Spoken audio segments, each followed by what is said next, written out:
Yeah. Do you feel the same way where I think like quarantine has like ruined binging things for me? Well, I don't think we should be binging anything. Yeah. I think binging is bad. I mean, you don't, even when you eat, binge. Yeah.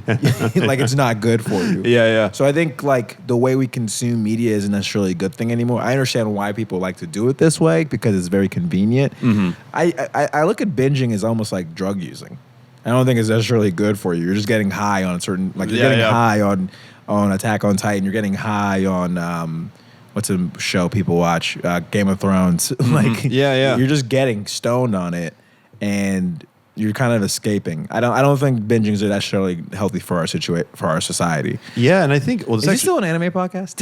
Who knows? Nah, but it's fine. Let's keep yeah, going. well, I think this actually leads into one of our news stories, but it's out of order. Go for it. Because Netflix just acquired, or not acquired, but made a few deals with a handful of studios. Yeah, biggest one, MAPPA, which is like one of the best studios out right now. Yeah, doing Jujutsu Kaisen right now. Doing the newest season of Attack on Titan. Yeah. I think they did Yuri on Ice. I think they also do Doro and Great Pretender. Studio Wit. Studio Wit did Great Pretender. Yeah, I got those confused. Yeah. And so, but Netflix has also had a couple deals with other anime studios in the past. And I guess it like brings us to this question: is Netflix good at anime? Yeah. Well, the pro or con is you can binge it. You can binge it. They just dump it on you. You don't have to be like, oh, should I watch it this week or should I wait? What I do like about Great Pretender is they gave us 3 arcs, kind of, and then they're kind of giving you it in installments. And I like that because Great Pretender we both loved. Yeah, absolutely. One of the best animes of the year, in my opinion. It really is this really funny group of people, and like you get to know each specific one better through each small little arc that they go through. Every character kind of like gets a moment to shine, which I really liked. Yeah.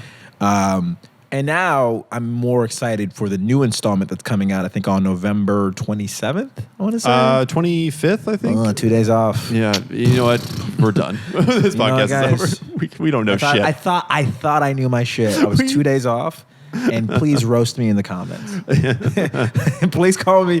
Someone called me once. They looked at my hair. They're like, I look like the Applejack Cinnamon Mon.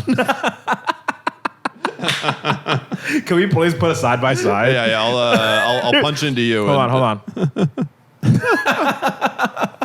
I don't know why I made it so serious, but yeah, Great Pretender was really good. I loved it. It was beautiful coloring.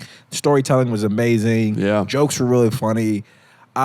But on the flip side, what was that one we were just talking about that was really shitty? Dragon? Oh, Dragon's Dogma or something? Whatever it is. It looks like dog shit. Yeah. It's all CGI. It's all trash and like ugly. But I will say this. I mean, if we're just talking this out, is Netflix good at anime? There's some great ones. With some great ones. Devilman Crybaby. Doridoro. Great Pretender. They had Beastars on it, but that wasn't a Netflix original. Yeah, I don't know. I mean, I guess I don't really know exactly how I think they normally would just like lease them. They lease them. Most of the time they lease them. They like it's like an anime that's already popular, and then they bring it on into the fold. And they also just got Promised Neverland, because they're gonna be the ones who adapt it to live action, and they have. I think they have this exclusive rights for season 2. I'm not sure. Definitely look up that up. But Netflix is definitely making a commitment to anime, and I understand why, because the medium is growing. And it's something I do want to talk about later with this movie we reviewed this week. Yeah. But I do think Hollywood is starting to take anime seriously, and I don't know if that's a good thing or a bad thing. Yeah, well, I think this is going to get some people going where it's like, well, if MAPPA has this alliance, or an article called it an alliance. Yeah, they call it an alliance. It's like Survivor. That's the most anime way to describe a business deal. We made an alliance. We were rivals, but now we have combined forces. Yeah. Back in the day, we were enemies. But now that we have this alliance, we will conquer. We will take down Funimation and Crunchyroll. But first, we must kill Hulu. Right. The evil overlords. I wonder how like these other studios or streaming platforms are going to feel about this, because every single one of them does have like an anime like library that they're trying to focus on. Like HBO Max has it, Hulu has it. Netflix has it, obviously. Yeah, Amazon's got some. See, that's good. why Quibi failed. Quibi Not any anime. Quibi was like, yeah, we can't make these 10-minute episodes of anime. And everyone was just like, well, fuck it, we're not going to support you. Yeah, dude. You know what it would have been? God of High School would have been perfect for Quibi because it's It just would like have been. it would have You're been right. like a 10-minute fight, and then You're you're right. like, see you next week. That's so true. You're Yeah, 100% yeah. right. Yeah.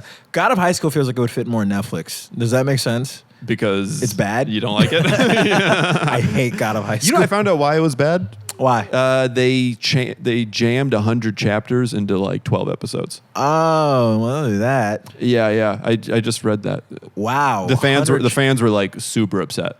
About Interesting. It. Yeah. Yeah, it's bad. I hate it. As someone who's never read the manga, I was like, this is dog shit. It's very pretty. Looks like candy. It doesn't even look pretty to me. It Nice. looks kind of like all over the place. I'm just Yeah. kind of like, listen, if there's no purpose, it's not pretty. Mm-hmm. You know, it just feels like it's like a plastic surgery anime.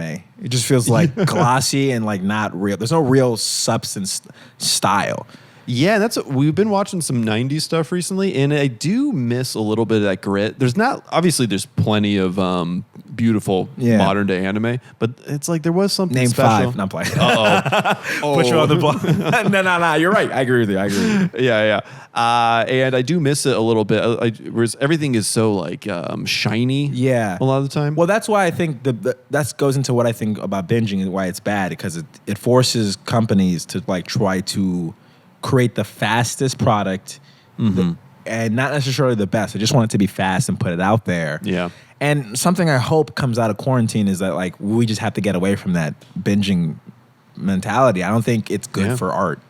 I think art should be like good art.